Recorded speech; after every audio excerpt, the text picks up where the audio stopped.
যদি ভবিষ্যৎ যদি আমি এটাও বলি রাখি যদি কেউ না যদি নিয়োজন করে তার কমপ্লেন আলোচনা খুবই সুন্দর ভাই আপনাদের আলোচনা আমরা গ্রহণ করছি কিন্তু বিষয়টা সিটি কর্পোরেশনের যে প্রশাসক আছে উচ্চ পদস্থ প্রধান নির্বাহী আছে এরকম কর্মকর্তাদের সামনে এই যদি এরকম বক্তব্য আসে এরকম যে তারা যেটা দিছে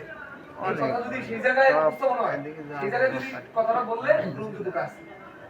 এখন স্যার তাদের আমরা চাই তাদের প্রতি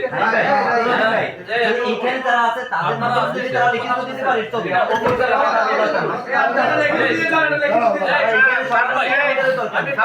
তারপর তারা বলছে তাদের গাড়িতে চার্ট থাকে তাদের যদি কোনো কমপ্লেইন থাকে তোমরা কোন ড্রাইভার যদি আজ ই করবে সভাপতি এবং সেক্রেটারির নাম্বার রেখে দেবে নাম্বার রেখে দেবে চার্টে থাকে চার্টে নাম্বার দিয়ে দেবে করবে যদি তারা বিচার করে তাহলে তো কোনো কথা নাই বিচার না করলে আবার ব্যবস্থা আছে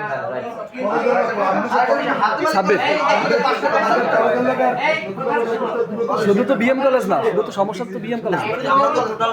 তাহলে শুধু বিএম কলেজ না তারা কথা বলতেছে বিএম কলেজ কেন বিএম কলেজ তো হবে না শুধু আমরা এই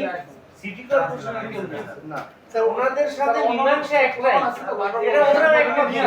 এই শোনো ওনাদের সাথে মীমাংসা একটাই সিটি কর্পোরেশন কোন চার্ট করিয়া মীমাংসা করিয়া না দেওয়া পূর্ব ভাড়া বহাল থাকবে পূর্ব ভাড়া মানে বর্ধিত ভাড়া না সেই আগে যে ভাড়া নিতে স্যার এটা তো মানতেছে না স্যার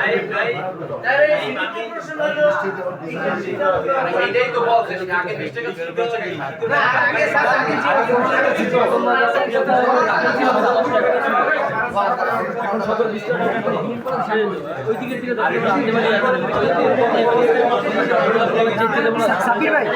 সাবির ভাই শোনেন এটা শুধু আমাদের বিয়ে করার সামনে আছে আপনার ক্ষমতা থেকে উনি যে কথাগুলো বলছে উনি শুধু বিএম কলেজ কেন্দ্রিক কথাগুলো বলছে কিন্তু আমাদের সমস্যাটা তো বিএম কলেজ কেন্দ্রিক